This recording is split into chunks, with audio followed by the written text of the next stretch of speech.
Buenos días. Continuamos con la sesión con la comparecencia de don Diego Vigil de Quiñones Otero, registrador de la propiedad, a quien le agradecemos su disponibilidad y su presencia hoy en la comisión, y también le agradecemos la documentación que nos ha hecho llegar por anticipación. Tiene usted la palabra. Muchas gracias. Muchas gracias. Bueno, son muchas las cosas que se pueden decir y como ya se viene poniendo de manifiesto... Aquí, perfecto, perdón. Evoluciona de la técnica y el sonido sigue siendo complicado. Muchas gracias por la atención. El problema de la vivienda, como se ha puesto de manifiesto en la cantidad de intervenciones que se llevan produciendo en esta comisión, es complejísimo y entonces abordarlo todo es muy difícil, de modo que yo intentaré ceñirme a lo que más me compete y a lo que más sé, que son cuestiones de derecho privado y qué es lo que se ve desde un registro de la propiedad. Pensaba dedicar una primera parte más o menos breve a relatar algunos asuntos que uno ve relacionados con el problema en el ejercicio ordinario de la función registral y después a proponerles, a comentar algunas mejoras que se podían hacer en el ámbito del derecho privado para favorecer de algún modo el acceso a la vivienda más allá de lo que actualmente permite la legislación, teniendo en cuenta que esto siempre es un problema muy complejo y que no hay fórmulas mágicas de ningún modo.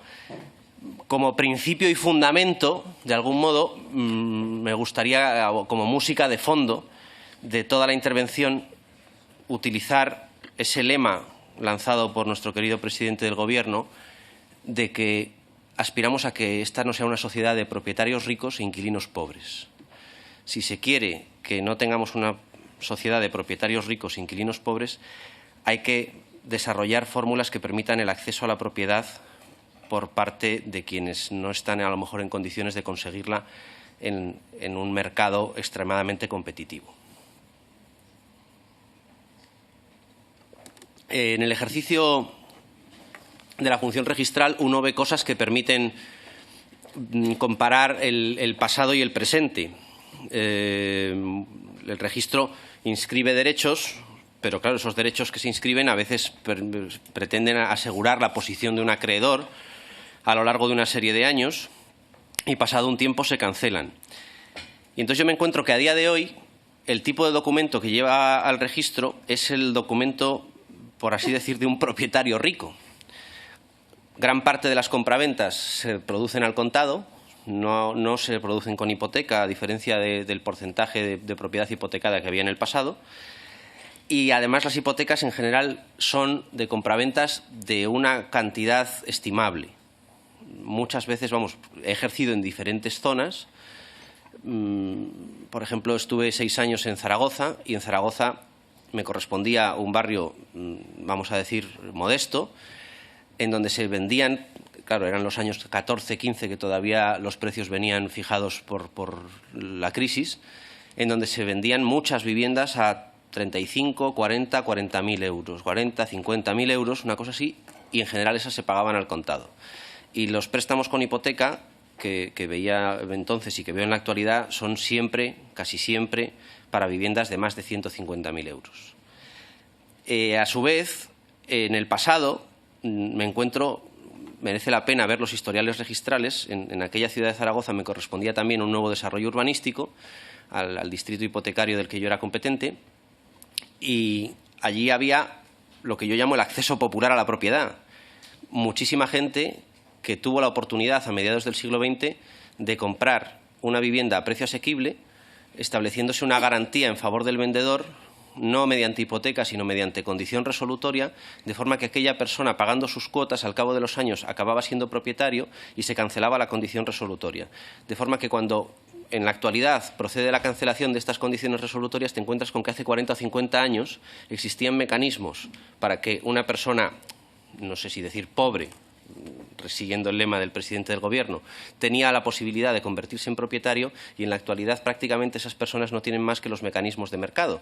Y curiosamente el discurso público lo único que reclama es el alquiler social, que está muy bien, pero me parece que es un objetivo político un poco escaso, porque la desigualdad que se produce entre el propietario y el inquilino no se soluciona con el alquiler social, se solucionaría con fórmulas de acceso a la propiedad asequibles para aquella parte de la población que no es capaz de acceder a las mismas en el mercado.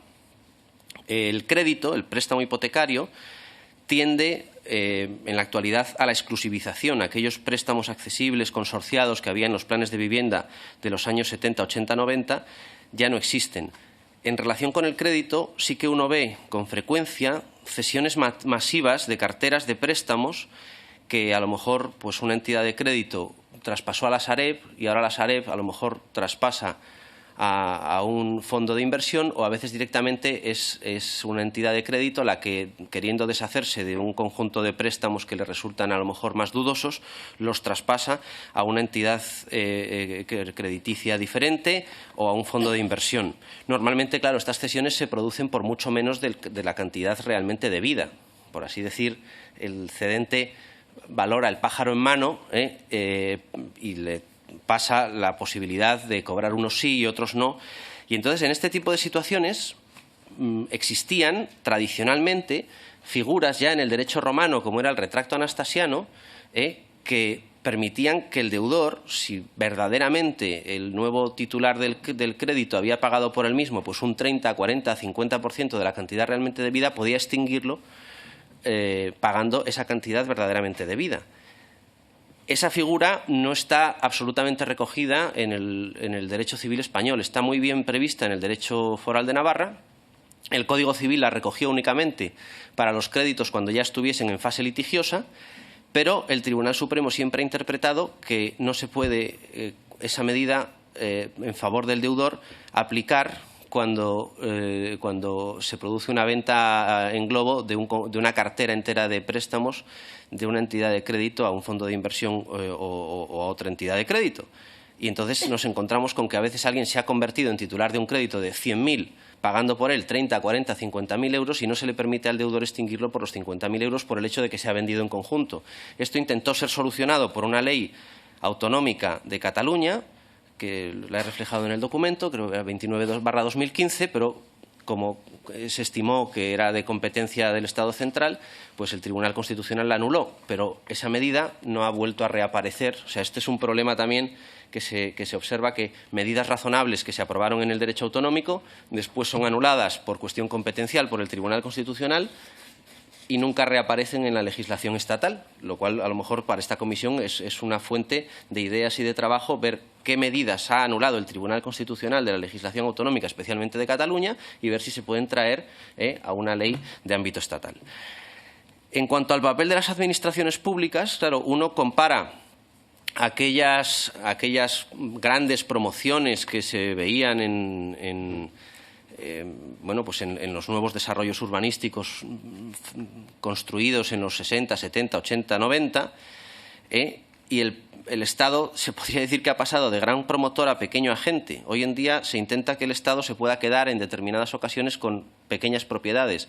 Un instrumento bastante frecuente que vemos en el ejercicio de la función registral son los derechos de adquisición preferente. Algunas leyes, especialmente de tipo autonómico, han establecido que cuando se vaya a vender determinado tipo de propiedades, normalmente las que se han quedado las entidades de crédito en ejecuciones hipotecarias, puedan adquirirlas con preferencia. O sea, vamos a ser sencillos. Si un banco se acaba quedando una casa hoy valorada en 200.000 euros, en 100, 120, 150 en una ejecución hipotecaria, porque se la queda por menos valor, de acuerdo con las reglas de la Ley de Enjuiciamiento Civil, de que se las acaba quedando por lo que se le deba por todos los conceptos, o por el 60 o por el 70%, claro, si luego la revende a menos que el precio de mercado, se establece que la Administración la pueda comprar también a menos que el precio de mercado para después quedársela y tenerla en alquiler social. Bueno, pues esa medida se ha establecido y a nosotros se nos obliga a comprobar que en todas las transmisiones de esos inmuebles procedentes de una entidad de crédito derivadas de la ejecución y que se transmiten a un tercero, se ha notificado a la Administración Pública para ver si quiere ejercitar el derecho de tanteo, y en el caso de que no se cumpla con ese derecho de tanteo tendrán después derecho de retracto y demás. Se notifica muchas veces y la Administración Pública muchas veces no ejerce el derecho de tanteo. No puedo dar datos concretos, pero había una entidad de crédito que el otro día vendió en una escritura que pasó por mis manos, vendía 7 pisos y 28 plazas de garaje por menos de 200.000 euros. Aquello pasó por el tanteo a favor de la Generalitat de Cataluña o de la Agencia del Habitatge y no ejercitaba el derecho de tanteo. Bueno, no ejercitaba el derecho de tanteo. Luego otra vez se producía eran algo así como, 7 viviendas y 28 plazas. Y luego también hace poco se vendían pues algo así como 20 pisos por 800.000 euros, una cosa así, que salen bastante bien, y tampoco se ejercían. No sé si eran edificios ocupados o exactamente cuál era el problema. Pero muchas veces, habiendo ese instrumento legal, no se ejercita por parte de las administraciones. Yo supongo que no se ejercita por falta de presupuesto. Es decir, las administraciones públicas pienso que han pasado de gran tenedor o de gran promotor casi a un pequeño agente que se hace con unos pocos pisos para intentar hacer medidas de alquiler social, pero que no solucionan el problema, pues supongo que por falta de presupuesto. Y esto no es un problema que les lance a ustedes, porque ustedes no son los elaboradores de los presupuestos de las comunidades autónomas, aunque sí los partidos a los que pertenecen, pero creo que es un problema que tenemos todos como sociedad. No hay una parte significativa del presupuesto público que se destine a vivienda, porque a ninguno nos interesa, seguramente. O sea, se da prioridad pues a otras políticas. Seguramente el margen presupuestario de una comunidad autónoma no es tan grande porque el catálogo de servicios obligado a prestar pues no permite esfuerzos presupuestarios muy grandes, pero realmente cuando se habla de alquiler social, medidas y se ve incluso las cifras de hemos creado no sé cuántas mil o no sé cuántos cientos de viviendas, el presidente o la presidenta de la comunidad autónoma ha inaugurado no sé cuántas viviendas, siempre son muy pocas en relación con el volumen del problema. O sea, a mí me gusta compararlo, por ejemplo, con las políticas públicas de empleo. En el ámbito del empleo existe la encuesta de población activa, existe el registro de la Seguridad Social, sabemos cuánta gente está buscando empleo y sabemos qué porcentaje, tasa de paro existe. En el ámbito de la vivienda no hay nada parecido. De forma que el relato en la vivienda es más o menos como si en el empleo, que estamos tan acostumbrados al porcentaje de parados, fuese que pues sabemos que es un gran problema el paro, pero no sabemos cuántos parados hay, y entonces de vez en cuando, cada vez que se crean convocatorias de empleo público, pues sale la Administración a decir que es que va a haber convocatorias de empleo público. Entonces se sabe que hay millones de parados y de repente sale un político a decir que es que ahora se convocan 5.000 plazas de empleo público. Y entonces, muy bonita, muy bien, las 5.000 plazas y muy necesarias, pero ¿qué porcentaje del problema solucionan las viviendas públicas que se construyen o que se ponen a disposición en la actualidad? Y es un porcentaje ínfimo. Sí que tenemos el número de transmisiones o de compraventas producidas. En España, a día de hoy, se compran aproximadamente algo más de 500.000 de compraventas de vivienda al año. ¿Y cuántas transmisiones hay o cuántas viviendas se ponen a disposición por parte de las administraciones públicas? También se dice que hay una creación de hogares de unos 240.000 hogares al año, unas 90.000 viviendas nuevas al año, de ahí ese déficit de número de viviendas que se viene poniendo de manifiesto por el Banco de España y que han resaltado otros expertos en las intervenciones anteriores. ¿Y cuántas son las que se construyen o las que se ponen a disposición por parte de las administraciones públicas? Un porcentaje muy bajito. E incluso en alguna declaración pública del Ministerio se ha llegado a afirmar como objetivo loable a conseguir en los próximos 5 años y demás que la vivienda pública alcance el 2% del total. Que no es que yo sea aquí un defensor de que toda la vivienda se convierta en pública, que supongo que aquí el problema es tan grave que hace falta una solución público-privada. Pero bueno, que yo veo que hay ahí un problema presupuestario que no es culpa de ustedes, es también culpa de las demandas de la sociedad. O sea, a día de hoy no hay una manifestación constante de decir, oiga, queremos que un X% del presupuesto público se destine a vivienda. Esto no está ocurriendo tampoco. Entonces también supongo que los representantes responden a las demandas del electorado. Pero bueno, en un registro se ve que el Estado era una suerte de gran promotor y ahora se ha convertido en una especie de pequeño agente.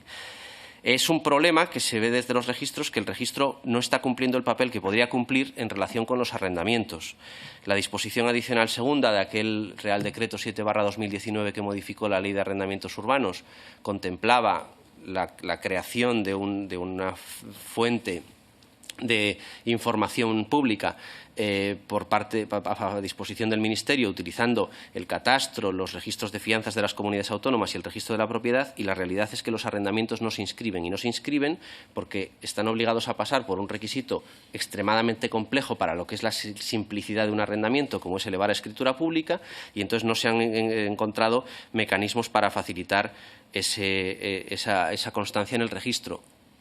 En la tramitación de la Ley de Vivienda llegó a haber una enmienda, creo recordar que de Sumar,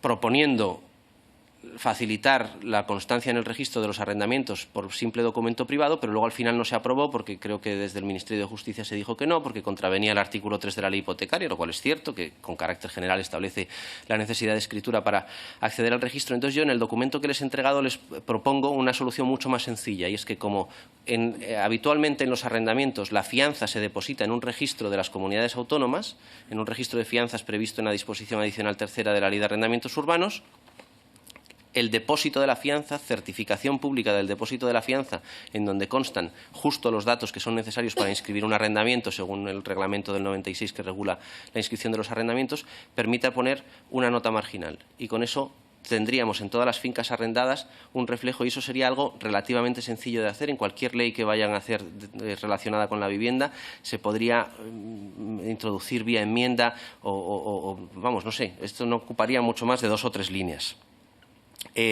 También, bueno, esta falta de constancia de los arrendamientos en el registro frustra de alguna manera los objetivos de la base de datos de arrendamientos prevista en la disposición adicional primera de la Ley de Vivienda. Luego, en relación con los arrendamientos, ya la doctrina científica ha puesto de manifiesto desde 1994 que hay una mala coordinación entre la Ley de Arrendamientos Urbanos y la Ley Hipotecaria. El artículo 14 dice que cuando se produzca un conflicto entre un arrendatario y un titular inscrito, solamente se va a proteger el titular inscrito si el titular inscrito reúne los requisitos del artículo 34 de la ley, pero es que el artículo que en la ley hipotecaria resuelve el conflicto entre un titular inscrito y otro no inscrito es el 32, no es el 34. Y esto ya lo han escrito autores varias veces. Se ha modificado 3 o 4 o 5 veces la Ley de Arrendamientos Urbanos y nunca el artículo 14 ha remitido al 32 en lugar del 34. Interesante en relación con los arrendamientos, y que nosotros vemos mucho en nuestro ejercicio, el tema del tanteo y retracto. Claro, a día de hoy, muchas veces, un edificio no se vende, un edificio en donde hay varios pisos alquilados, no se vende cada piso por separado, sino que se vende el edificio en su conjunto. En estos casos no hay derecho de tanteo y retracto para el inquilino, no puede acceder el inquilino a la propiedad. Y bueno, es interesante que en algunas leyes autonómicas, precisamente la Ley de Urbanismo de Cataluña, y esto sí que he visto yo ejercer el derecho de tanteo y retracto por parte de la Generalitat, cuando los inquilinos no tienen derecho al tanteo y retracto, sí que lo ejercen las administraciones y se quedan con el edificio entero en algunos casos. E incluso aquella fórmula, no sé si recuerdan la intervención del profesor Nassarre, de la propiedad temporal y compartida, habiéndose quedado el edificio entero la Generalitat, sí que muchas veces a continuación utilizan la propiedad temporal. Lo que pasa es que la utilizan de una manera que no me termina de convencer, porque le conceden la propiedad temporal a una entidad sin ánimo de lucro, y la entidad sin ánimo de lucro les da a los usuarios alquiler social. De forma que al final ese pobre inquilino sigue siendo un pobre inquilino. En vez de la Administración utilizar la propiedad temporal en favor del ocupante, lo utiliza en favor de una entidad intermediaria. No convertimos al particular en propietario, sino que lo mantenemos como inquilino, en contra de lo que a día de hoy pueden ser los objetivos manifestados. La ministra de Vivienda también dijo que en ningún caso se pretendía condenar a la gente perpetuamente al alquiler. En relación con la ocupación, es frecuente encontrarse en el registro, bueno, pues, ¿cómo vemos la ocupación desde el registro? Pues, en general, el ocupa o potencial ocupa viene al registro a ver a quién pertenece el inmueble que quiere ocupar. Y en principio procura ocupar uno perteneciente a un banco, a un gran tenedor y no a un particular. Supongo que porque el particular reacciona en defensa de su propiedad de otra manera, o más porque a veces la entidad de crédito, si tiene varios miles de inmuebles en toda España, pues supongo que va afrontando el problema de la ocupación de otra manera que un particular que se queda sin su. Y entonces a veces nos encontramos con que viene siempre la misma persona a pedir la nota simple, pero no es él el que consta como peticionario, es otro. O sea, hay una especie de gestor intermediario de viviendas ocupadas que pone como peticionario a quien finalmente la va a ocupar y él se dedica a detectar las viviendas. Entonces, yo no sé si ese agente intermediario es el que ocupa, cambia las cerraduras, les cobra algo por las llaves, según parece hay algo de eso. Y entonces esto ha intentado ser solucionado desde el registro con comunicación con determinados ayuntamientos para facilitar la intervención de los servicios sociales. El registro, cuando tiene conocimiento de que se ha pedido una nota simple que potencialmente puede dar lugar a una ocupación, se comunica a los servicios sociales del ayuntamiento para que pueda intervenir antes. Esto ha intentado ser reflejado en una ley de una manera, en la ley valenciana de vivienda, sí que está previsto que cuando se expide una certificación en el registro para llevar a cabo una ejecución hipotecaria, automáticamente el registro notifica a servicios sociales para gestionar la situación previa al desahucio, evitar la ocupación, y esto es algo que tal vez se podía incorporar perfectamente a la ley de enjuiciamiento civil a nivel general. Sería una notificación bastante sencilla de hacer desde el registro de la propiedad. En cuanto a las ejecuciones, hace años ya recordarán el debate acerca de la dación en pago. La dación en pago no se llegó a imponer, que recuerdan que era una demanda de dación en pago por ley. Aun sin imponerla, en aquellos momentos prácticamente 3 de cada 10 ejecuciones hipotecarias, según la estadística registral inmobiliaria, terminaban en dación en pago. En la actualidad esto ha caído un poco y estamos en torno al 15%. Pienso que falta en las normas de disciplina financiera de las entidades de crédito alguna previsión más para facilitar la dación en pago, y luego no se ha llegado a realizar una reforma que no sería muy difícil, que la pongo también en el documento, que sería el artículo 20 del reglamento del impuesto de transmisiones, que establece unos beneficios fiscales para las adjudicaciones, las adquisiciones por adjudicación, que no están extensibles a la dación en pago, que no deja de ser una posible solución a una situación crítica. En relación con la escasez de suelo, claro, pues ese Estado gran promotor y ahora pequeño agente, los gastos de urbanización siguen siendo un problema. La mejor la doctrina en materia urbanística, si uno lee el juicio crítico acerca del sistema urbanístico en el Manual de Derecho Urbanístico de Tomás Ramón Fernández, dice que apenas se utiliza la ejecución urbanística por expropiación, que sería en realidad la más eficiente para expropiar suelos a precio de rústico, urbanizarlos el Estado y ponerlos a disposición del mercado a un precio de suelo mucho más bajo que el que se produce con las fórmulas privadas de gestión del suelo y de equidistribución de cargas. Esto prácticamente no lo vemos. Y luego los gastos de urbanización que se reflejan en el registro son un problema que arrastra la finca y arrastran los particulares durante mucho tiempo. Claro, esto comprendo que expropiar suelos, urbanizarlos y demás es otro problema presupuestario que no sé si se está en condiciones de hacer. Pero bueno, yo a veces, una apreciación personal, ¿cuánto cuesta un kilómetro de autovía o cuánto cuesta un kilómetro de AVE y cuánto costaría, por ejemplo, cuánto costaría urbanizar un kilómetro cuadrado, ¿no? O sea, a veces me parece que hay un presupuesto muy grande para determinadas infraestructuras y no se contempla que a lo mejor el presupuesto en infraestructuras pueda ir a gastos de urbanización. Queda poco tiempo. Entonces, digamos que la segunda parte va a quedar muy reducida, pero la segunda parte está prácticamente recogida en el documento. Nuestra legislación actual creo que tiene una tara, y es que contempla bien el préstamo hipotecario, contempla el alquiler. Bueno, no digo bien porque los efectos de la ley son a veces un poco perjudiciales, un poco discutibles. Ha llegado a caer, según determinadas estadísticas, un 25% la oferta de pisos en alquiler desde que se aprobó la reforma de la Ley de Arrendamientos Urbanos de 2019. Pero creo que esas fórmulas intermedias que permitan el acceso a la propiedad por parte del usuario, del ocupante, del inquilino, están muy poco desarrolladas y que se podía mejorar perfectamente el derecho privado mejorando la regulación de la condición resolutoria, que llegó a estar bastante bien en el Código Civil de Cataluña, después anulada por el Constitucional. Bueno, aquello anulado por el Constitucional, ¿se puede trasladar a una ley estatal? Probablemente sí. Se puede actualizar la regulación del censo.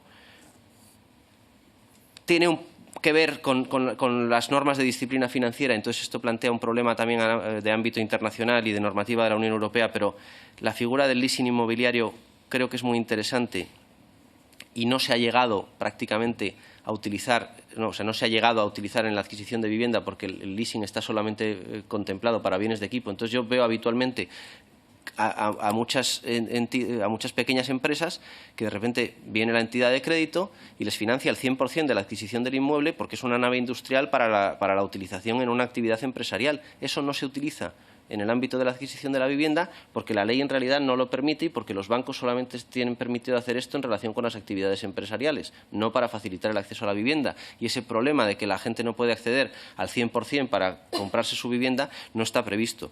Luego, en fin, creo que hay un problema de medidas fiscales. La fiscalidad actual no favorece el acceso a la propiedad por parte del ciudadano común. No lo favorece. Se suprimió la cuenta ahorro vivienda en el IRPF, el tratamiento de las ganancias patrimoniales o de los arrendamientos no va dirigido a una adquisición final por parte del usuario.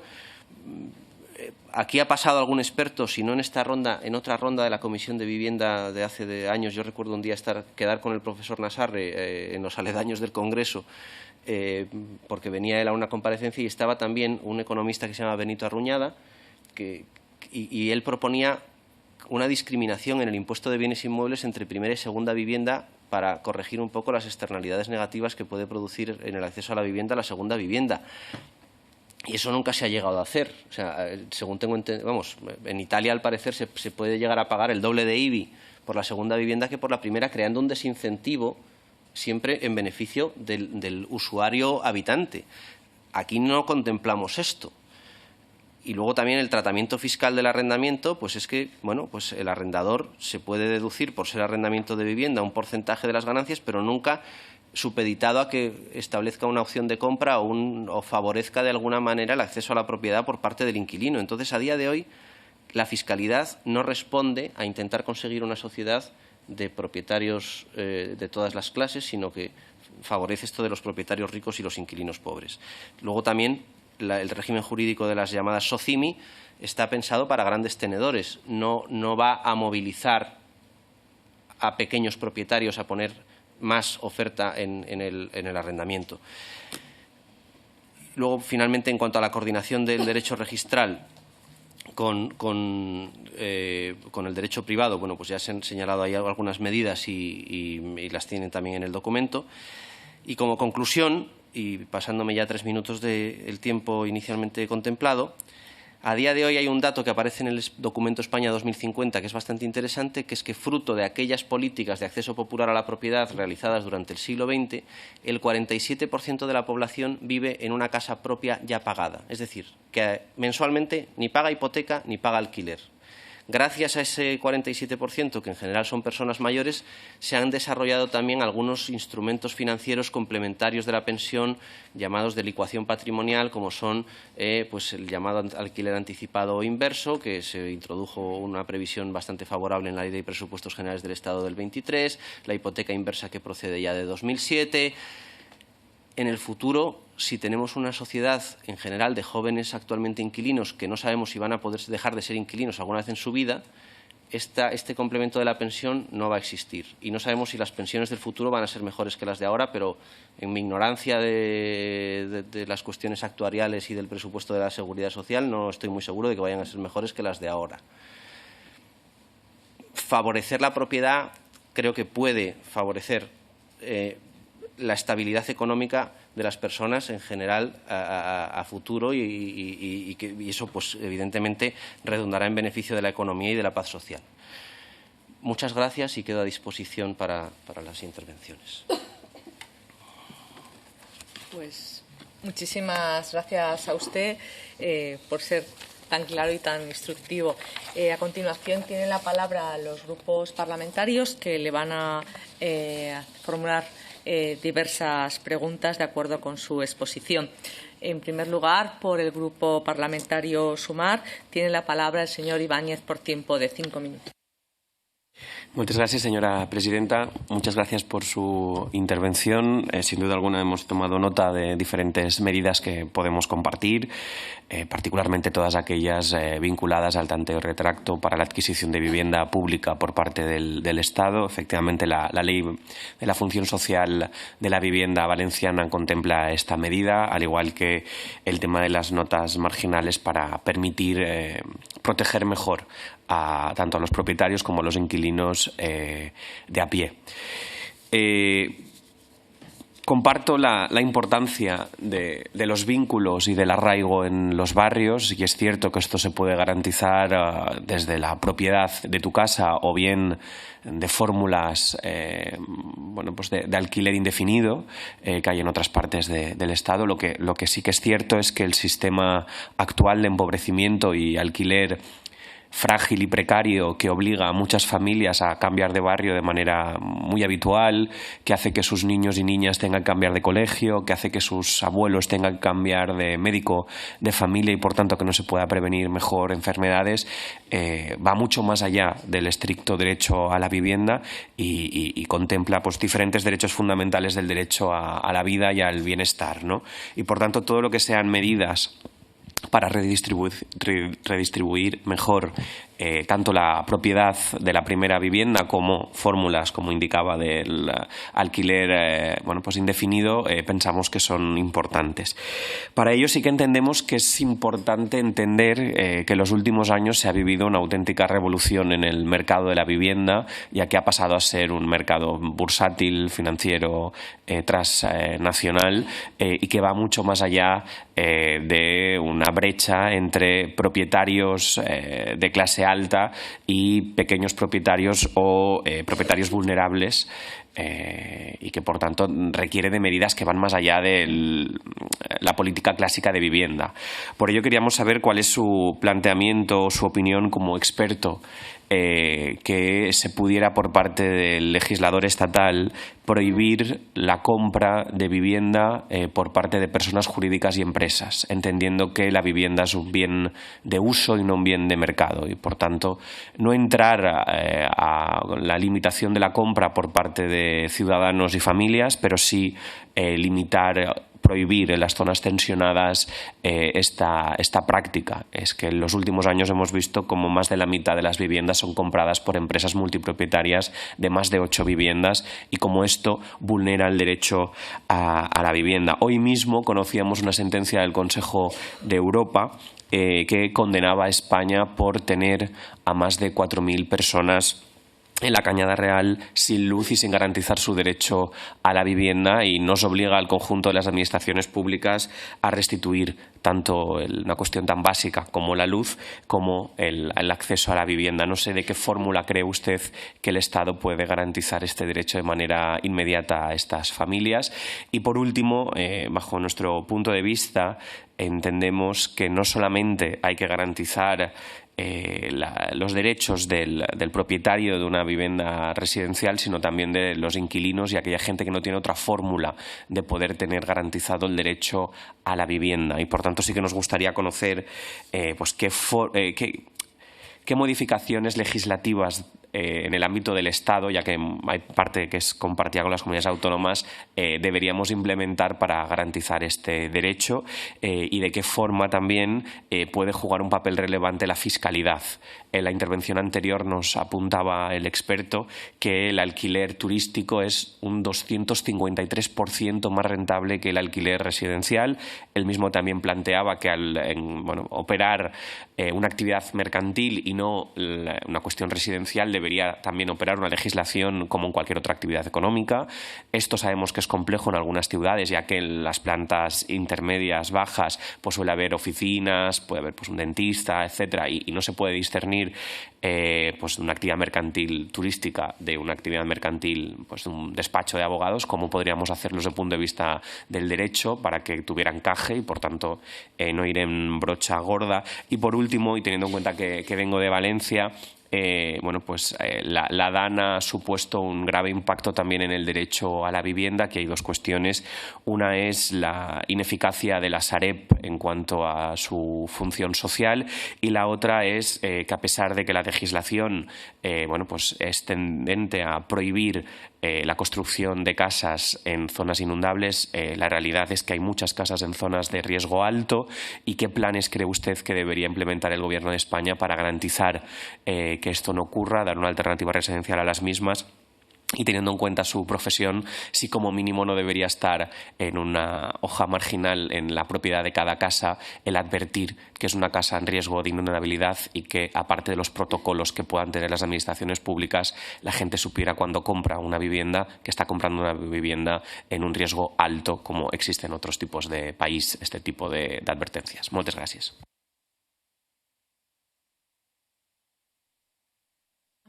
A continuación, por el Grupo Parlamentario Vox, tiene la palabra su portavoz. Pues muchísimas gracias, señora presidenta, y muchas gracias, señor Vigil, por su brillante exposición. Hemos tomado muy buenas notas de muchos aspectos que usted ha tocado. Sí me gustaría, o sí nos gustaría, por favor, que ampliara un poco sobre la condición resolutoria. También, si pudiera ser, sobre los préstamos consorciados y el leasing inmobiliario. Y también sobre las políticas públicas que se implementaron, se impulsaron y se estimularon en España durante los años 60 y 80, que usted conoce muy bien, ¿cuáles de ellas serían, en su opinión, aplicables también para estimular, para implementar a día de hoy? Simplemente eso. Muchísimas gracias. Muchas gracias, señor Oces. Por el Grupo Parlamentario Socialista tiene la palabra el señor Rodríguez. Pues muchas gracias. En primer lugar, felicitarle por su intervención y por la documentación que nos ha dado y ha permitido pues también estudiar con antelación lo que hoy vamos a decir. Es evidente, y no creo equivocarme si digo que su intervención es muy favorable a la propiedad como el objetivo a alcanzar, y lo ha expresado en varias ocasiones, ¿no? Tal vez haya una cierta matización sobre la posición que podemos defender desde el Partido Socialista, en tanto a que, viendo que la situación es compleja, también tiene que haber algunas fórmulas de alquiler. En algunas ponencias que hemos visto, si analizas la sociedad en percentiles de renta, creo que hay unos percentiles que pueden acceder con una ayuda estatal, con un aval, con un empujón o con una seguridad jurídica a la propiedad, y sería obligación nuestra desarrollar esas fórmulas. Pero también hay otros percentiles que muy difícilmente van a poder acumular el suficiente capital como para entrar a la propiedad. Por lo tanto, sí le preguntaría si es consciente también de eso, que sabiendo que usted considera, y probablemente todos los que estamos aquí, la propiedad como algo muy positivo, también es cierto que la realidad compleja en la que vivimos hay que dotar de esas soluciones a gente que tiene necesidad de vivir, de tener un proyecto de vida, que puede hacerlo en un alquiler si se hace en unas condiciones buenas y con buenas calidades de esos edificios y con buenas dotaciones, porque evidentemente no todo el mundo va a llegar a lo que tal vez algunos piensan que es lo que se debería llegar. Dicho lo cual, tiene medidas muy interesantes en lo que nos propone, pero yo le haría alguna pregunta referida en primer lugar a propiedad. Por ejemplo, si en España se hubiera mantenido, alabamos las políticas que se han hecho en otras épocas, algunos muy hacia atrás y otros menos hacia atrás, pero las alabamos, ¿no? Pero es verdad que si se hubiera mantenido la calificación de vivienda protegida, habría 7 millones de viviendas en régimen de propiedad protegida, que tendría propietario, pero propietario de un bien que vale lo que vale, y que si la vida te va bien y quieres ir a otro lugar, a una propiedad libre, pues te sirve de escalón para saltar. Pero si no se hubiera perdido esa declaración, permitiría que cuando uno salta hacia esa vivienda libre, que por determinados motivos le interesa, seguiría habiendo un parque de vivienda protegida a disposición de que otra persona lo comprara. Y eso lo hemos perdido. Se puede llorar, pero lo hemos perdido. Pero sí le haría la pregunta: ¿usted considera interesante y pertinente que, a partir de este momento y sabiendo la experiencia, toda vivienda pública que se adquiera en propiedad, que mantenga de manera perenne esa calificación? Porque si no, estamos dilapidando esfuerzos del Estado en aras a una plusvalía que les sale regalada a unas personas que no pedían eso. Lo que pedían era una vivienda, no tener esa plusvalía posterior. Por lo tanto, su opinión sobre ese tema. También he leído en su documento, aunque creo que no lo ha mencionado ahora, las condiciones hipotecarias. Aquí ha habido un debate entre los grupos políticos sobre la figura del aval. Nosotros defendemos que los avales son interesantes para ese percentil de renta que el Estado puede hacer de avalista, sabiendo que, oye, hay un cierto riesgo financiero para el Estado, pero si de 10 créditos te salen bien 9 y uno mal, pues yo creo que el Estado está para eso, y ya veremos qué ocurre con el que sale mal. Su opinión sobre el tema de los avales, si son útiles o no. Nosotros defendemos que sí. Hay un tema también interesante en lo que usted ha dicho, que es la figura de la venta a plazo. Sí me gustaría que profundizara un poco y nos dijera, a su juicio, qué garantías podría haber para esa venta a plazo, porque claro, que vende un piso el sistema hipotecario actual le viene muy bien, le da el dinero al banco y se acaba de preocupaciones. Si estableces una venta a plazos con la persona a la que le vendes el piso, siempre está ese riesgo de impagos y demás, ¿no?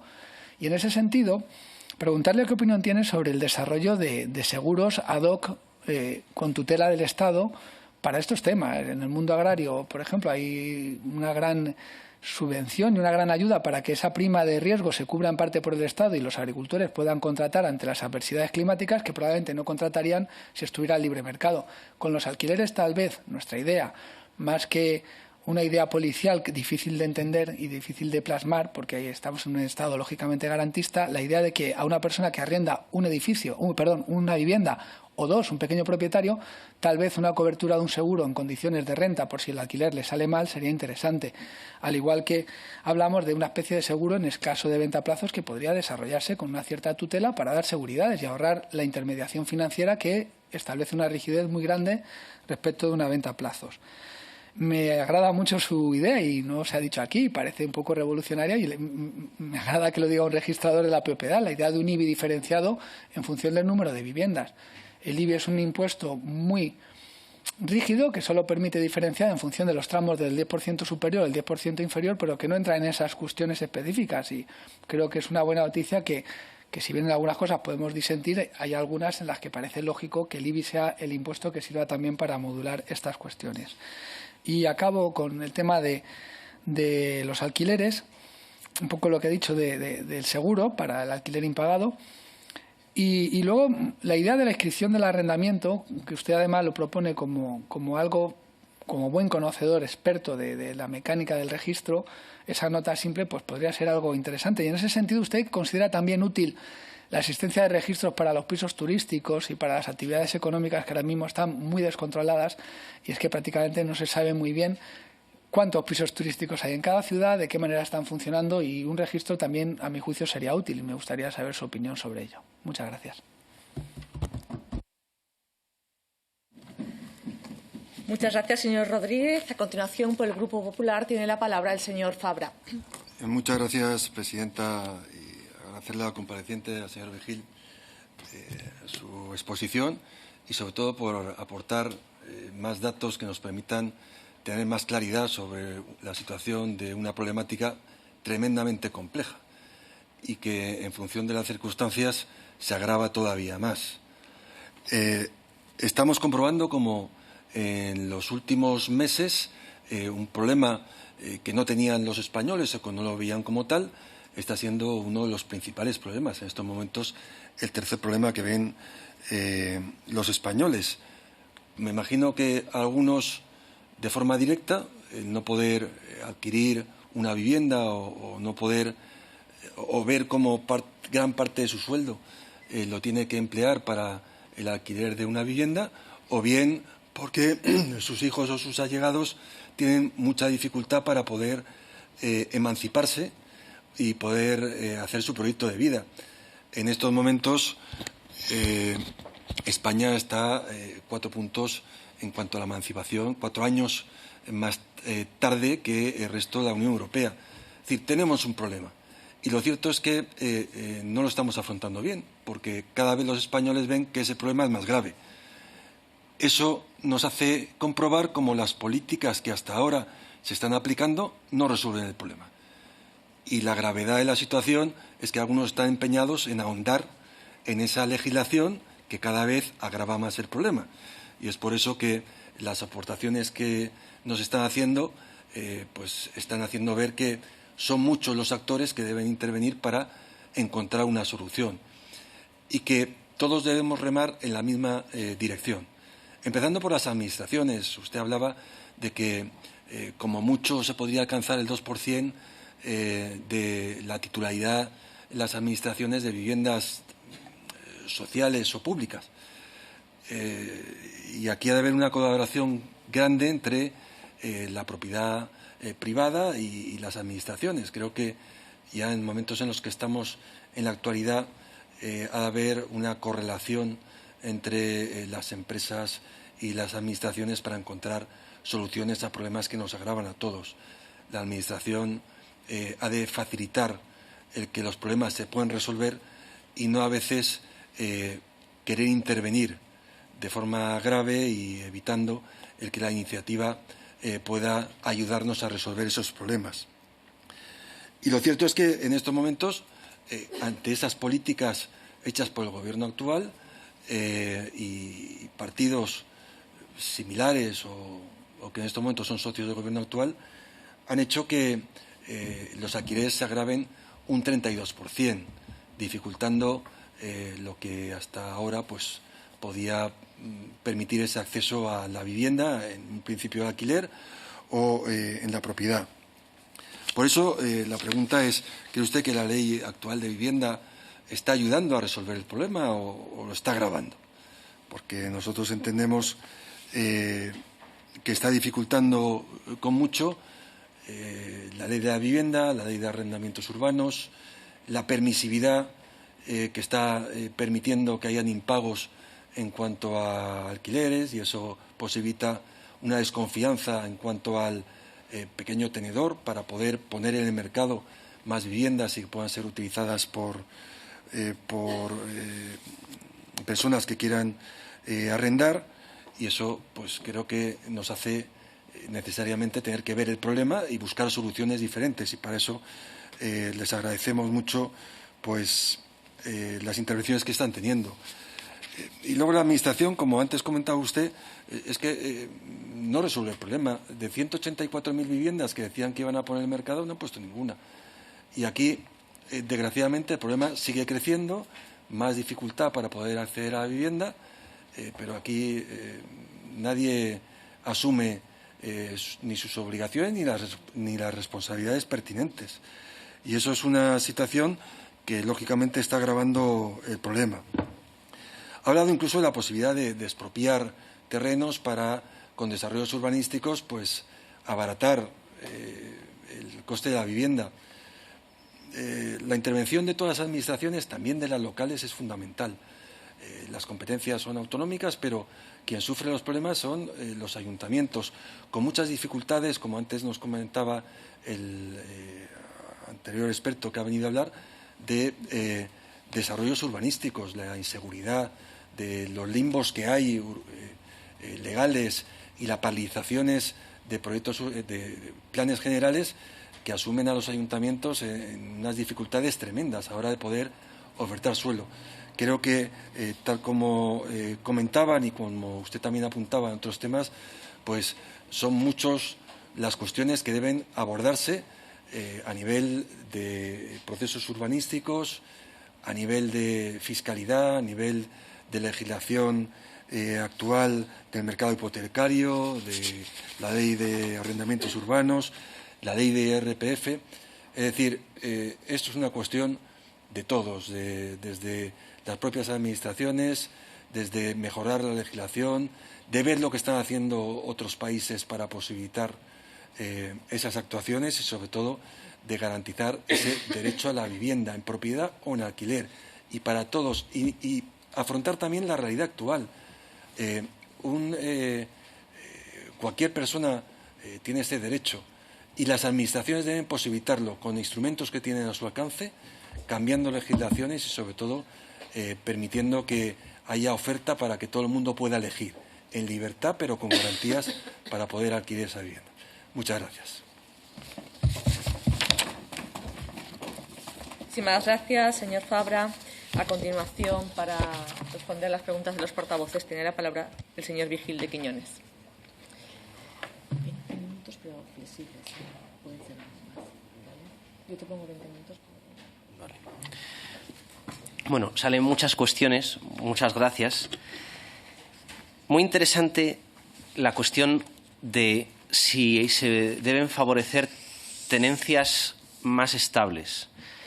El Estado hizo un esfuerzo legislativo interesante en la reforma de la Ley del Suelo de 2007, que dio lugar al texto refundido de 2008 y actualmente al texto refundido de 2015, cuando el artículo 53 establece el derecho de superficie.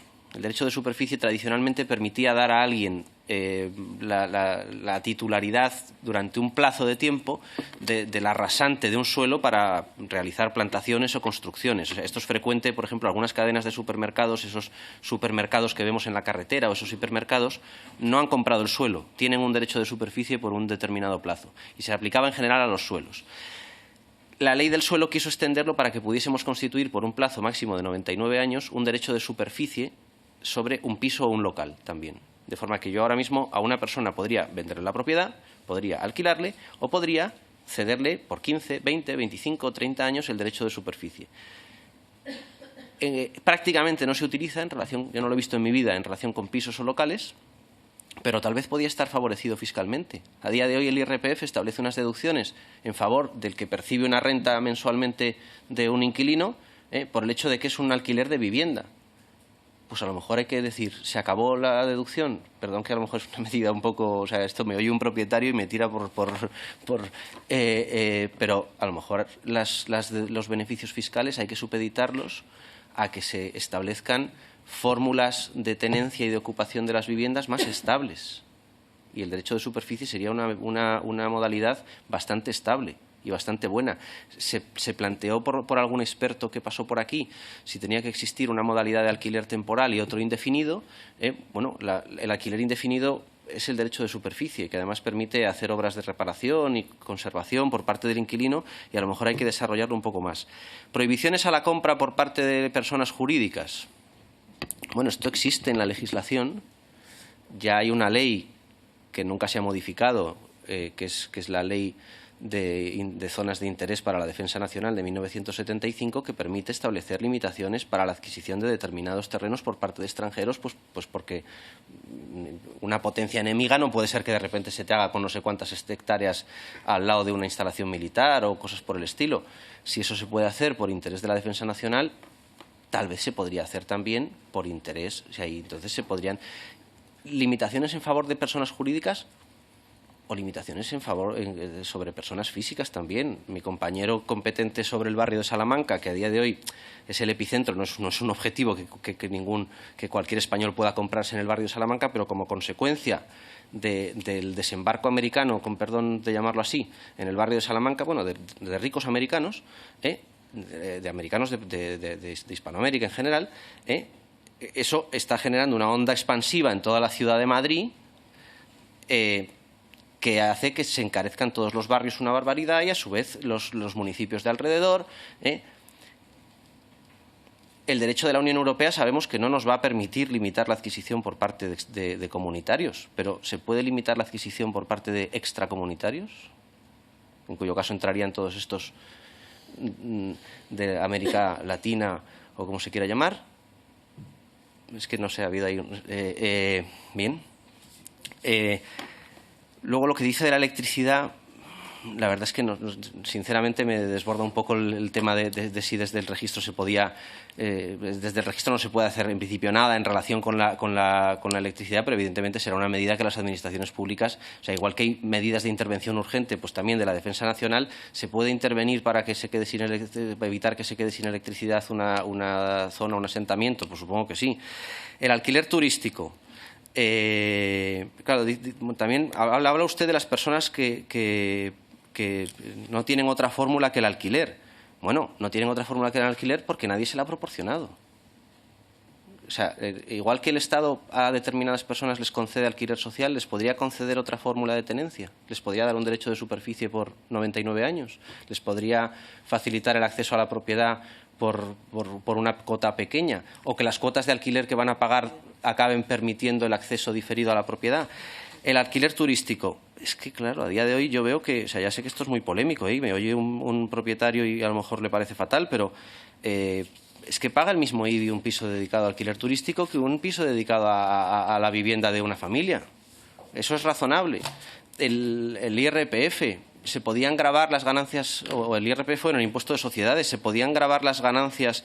Por ejemplo, ahora mismo me hacen dudar, pero los beneficios fiscales de la SOCIMI se aplican también cuando la SOCIMI es propietaria de pisos dedicados al alquiler turístico. ¿Deberían aplicarse solamente cuando es para alquiler de vivienda?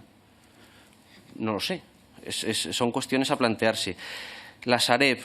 Bueno, yo no sé, o sea, quiero decir, desde mi posición no me corresponde decir por qué y cómo la Sareb vende pero yo en general las compraventas que he visto de la Sareb son a precios de mercado, ¿eh? En general la Sareb no se dedica a hacer política social en relación con la vivienda, o al menos no se ha dedicado hasta ahora. Y en cuanto al reflejo de las zonas inundables, sí que es verdad que el Reglamento de Dominio Público Hidráulico contempla que se pueda exigir, cuando nos consta a nosotros por la representación gráfica de una finca que está en zona inundable, se ha de reflejar esto por medio de nota marginal.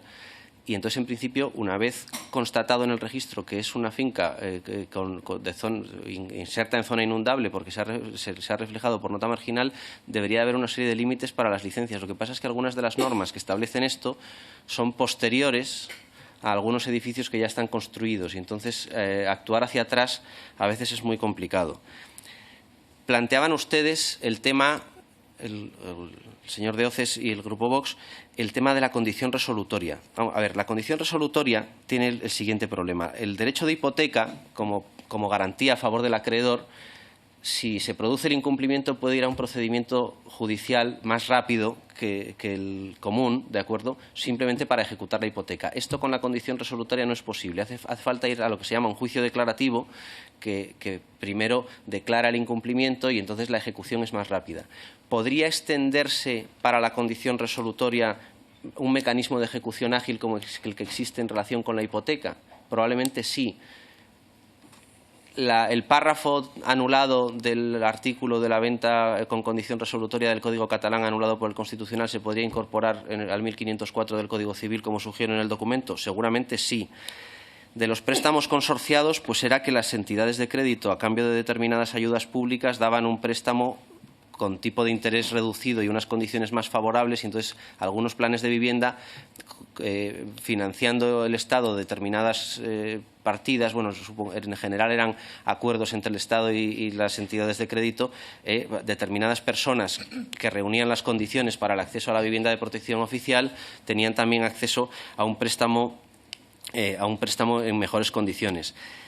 La política de vivienda de los años, vamos a decir, de mediados del siglo XX, vamos más hacia atrás o más hacia adelante. Bueno, yo he puesto, porque yo en mi ejercicio profesional, lo que he visto de viviendas de protección oficial, algunas son de los 60 y de los 70, pero otras son de los 80 y de los 90. O sea, manifestarse a favor de la vivienda de protección oficial según se hizo en el siglo XX en España no es un posicionamiento por un régimen político anterior o posterior a 1978. En general, se establecía, incluso era interesante que había una ley de viviendas de protección oficial de los años 60 que preveía un contrato especial llamado de acceso diferido a la propiedad, que es que las cuotas que pagaba el inquilino se acababan convirtiendo, popularmente llamadas letras, ¿no? La gente llamaba letras, esas cuotas pagaban progresivamente el acceso a la propiedad. Lo que pasa es que yo he llegado a ver realmente cantidades irrisorias, ¿eh? O sea, he llegado a ver en alguna inscripción que el Estado era el propietario de la vivienda, se la vendía a plazos con condición resolutoria, garantizado con esta condición resolutoria al ocupante, en lugar de convertirlo en simple inquilino, y le ponía una cuota al mes, que supongo que el Estado perdía dinero con eso, naturalmente, o sea, era la función social de la política de vivienda, pero que es que yo he visto cuotas de 100 pesetas en el año 70, yo no sé para qué daban 100 pesetas en el año 70, pero es que los 40 años a lo largo, 30 o 40 años a lo largo de los que tenía que pagar, los que nos metimos en el siglo XXI con las 100 pesetas al mes. Había gente que se convertía en propietario por 100 pesetas al mes. Ahora no. El leasing inmobiliario. Vamos a ver, el leasing es un arrendamiento de tipo financiero, ¿vale?, que permite que una entidad de crédito compra un inmueble y te lo pone a disposición, te lo alquila y las cuotas que vas pagando de alquiler permiten finalmente ejercitar un derecho de opción por un valor residual y convertirse en propietario. Esto está previsto en la legislación para bienes de equipo o bienes afectos a actividades empresariales, no para viviendas. Es verdad que esto deriva de la Ley de Disciplina e Intervención de las Entidades de Crédito y, a su vez, de una serie de normas financieras de disciplina de las entidades de crédito de ámbito internacional. Cambiar eso no sé si es fácil. A su vez, la Ley del Mercado Hipotecario, que permite que las entidades de crédito refinancien determinados préstamos mediante la emisión de bonos, cédulas y participaciones, lo contempla solo para el préstamo hipotecario, no para el préstamo leasing. Pero es que el préstamo leasing en general facilita la financiación del 100%, que a día de hoy es un problema de mucha gente joven para acceder a la propiedad. Y entonces bueno, se podría cambiar eso, más que proponerlo directamente, porque claro, ¿cómo se modifica una norma de la Unión Europea?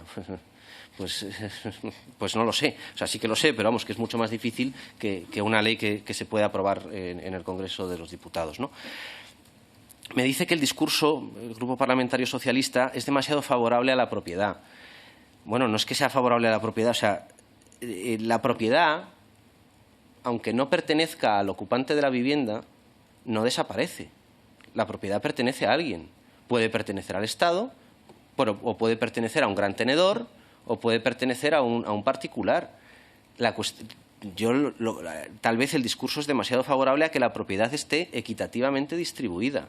Me habla de los percentiles que no acceden a la propiedad. Bueno, a esos percentiles que no acceden a la propiedad, en otro tiempo el Estado les facilitó acceder a la propiedad por 100 pesetas al mes. ¿Se podría hoy en día hacer algo parecido? Saldría mucho más caro y por eso digo que hay un problema presupuestario, que probablemente, no sé, o sea, a lo mejor es mucho más prioritaria la sanidad, las pensiones y otras cosas y no tenemos dinero para eso. Pues entonces, no sé, o sea, habrá que asumir el límite.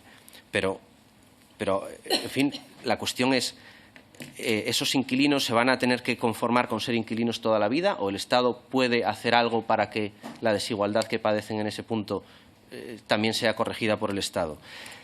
Me decía, las viviendas de protección oficial, ¿se podría establecer la calificación a perpetuidad? Bueno, las viviendas de protección oficial posteriores a un Real Decreto de 1978 están calificadas por 30 años.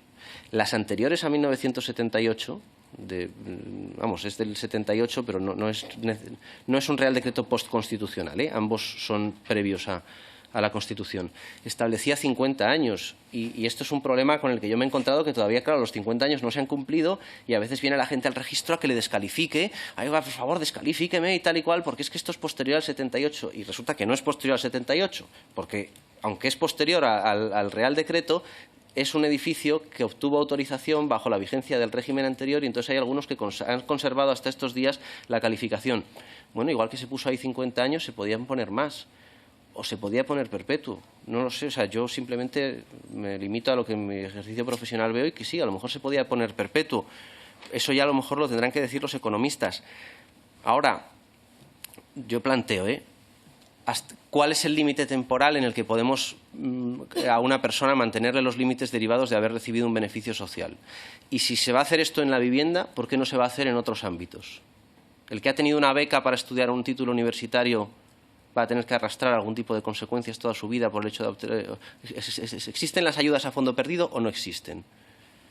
Porque si a alguien le damos el título universitario gratis y no se le obliga a devolver nada, y evidentemente eso es una pista de salida para mejorar su situación personal, económica, ¿por qué no dar una propiedad, aunque el Estado asuma el riesgo de que que esa persona se queda la propiedad y luego especula con ella? Es verdad, pero o no, a lo mejor me parece bien. O sea, como instrumentos legales existen y ya a día de hoy la calificación es muy corta y fue más larga en otros tiempos. ¿Podría subirse la calificación en futuras leyes de viviendas de protección oficial? Seguramente sí, me parece bien. Las políticas de los avales, según algunos economistas, dopan la demanda, suben el precio y no necesariamente van a ayudar. A mí me parece que sí que son interesantes porque a día de hoy la gente tiene grandes problemas para acceder al préstamo hipotecario porque no ha reunido ese 30% del valor. Junto con los avales podía ir que, claro, de ese 30% del valor es porque solo te financian el 80%, pero porque otro 10% prácticamente son impuestos. En algunas comunidades autónomas el impuesto de transmisiones es del 10%. ¿Podía bajar eso? ¿Podría establecerse algún beneficio en favor de jóvenes o en favor, por ejemplo, de los perceptores de los avales? La venta a plazos. Se podría garantizar con un seguro, sí, pero parece que es más seguro precisamente garantizarlo porque el seguro como mínimo le concede al acreedor el derecho a pedir que le paguen la cantidad del seguro. La condición resolutoria le permite al acreedor recuperar la propiedad del inmueble. Entonces, la condición resolutoria sería la condición resolutoria inscribible explícita prevista en el artículo 11 de la ley hipotecaria, sería prácticamente equiparable a la hipoteca y sería más seguro que un seguro. El IBI, bueno, pues ya hemos comentado un poco del IBI. Y luego, en relación con los pisos turísticos, creo que todavía se podía mejorar un poco la técnica de registral. Algunas comunidades de vecinos están adoptando acuerdos, esto ya los he visto y ya los he inscrito, para prohibir el alquiler turístico, pero donde no está prohibido se produce y no hay reflejo registral de ningún tipo. A lo mejor, siempre que se dé una autorización administrativa para que en un inmueble se desarrolle la actividad de alquiler turístico, se podía reflejar en el registro, de forma que cuando uno compra, o sea, a día de hoy, el que compra en un edificio donde está prohibido puede saber, antes de comprar el piso, que está prohibido. Pero el que compra en uno donde está permitido, a lo mejor hay alquileres turísticos y te enteras cuando ya estás dentro y a lo mejor no quieres comprar en un sitio donde están los alquileres turísticos en funcionamiento porque entran, salen y otra serie de cosas, ¿no? Sería mejorable. Y en las reformas en marcha para la Ley de Propiedad Horizontal se podría introducir alguna previsión al respecto. Y luego, en cuanto a la existencia de un registro para los alquileres temporales y turísticos, bueno, está en tramitación una norma, pero seguramente, vamos, lo más eficiente es utilizar el registro que ya tenemos, porque es que si no después la coordinación informativa entre diferentes registros siempre es más compleja, ¿no? Entonces, ¿el registro de la propiedad puede reflejar más cosas de las que refleja actualmente? Sí. Entonces, yo creo que contar con él sería interesante. La ley de vivienda, me plantea el portavoz del Grupo Popular. ¿La ley de vivienda está dificultando el acceso a la vivienda? Bueno, la ley de vivienda, por lo que yo veo, se aplica solo en algunas comunidades autónomas, porque está contemplado específicamente que la declaración de zonas tensionadas y demás depende de las comunidades autónomas y algunas no han declarado. Entonces, el daño parece que hay una reducción de la oferta disponible como consecuencia de las inseguridades que ha introducido la ley de vivienda, tal vez más en el ámbito procesal, aunque esto ya procedía de reformas de 2021, pero no sé si se puede sostener el discurso de que la ley de vivienda está estropeando el mercado de la vivienda cuando en algunas comunidades autónomas no se aplica, aunque es muy complejo, no lo sé. En relación con los arrendamientos, yo he puesto en el documento, no lo he dicho porque claro, es ya muy largo, que a lo mejor una manera de llegar a un equilibrio sería ampliar el concepto de alquiler lujoso que tiene la Ley de Arrendamientos Urbanos. Cuando el alquiler es lujoso, no se aplican las restricciones de la Ley de Arrendamientos Urbanos ni, por tanto, de las reformas que la Ley de Vivienda introduce en la misma. Y la Ley de Arrendamientos Urbanos considera lujoso un alquiler cuando es de más de 300 metros cuadrados o la renta supera las 5 veces y media el salario mínimo interprofesional, lo cual, con el actual salario mínimo dividido en 12 mensualidades, serían 7.000 y pico euros de renta al mes. Hombre, yo creo que en general casi cualquiera que paga más del salario mínimo por 50 metros, o sea, si pusiésemos una norma, yo sugiero por eso una redacción posible que sería un precio por metro cuadrado que supere la 50ª parte del salario mínimo interprofesional en 12 mensualidades.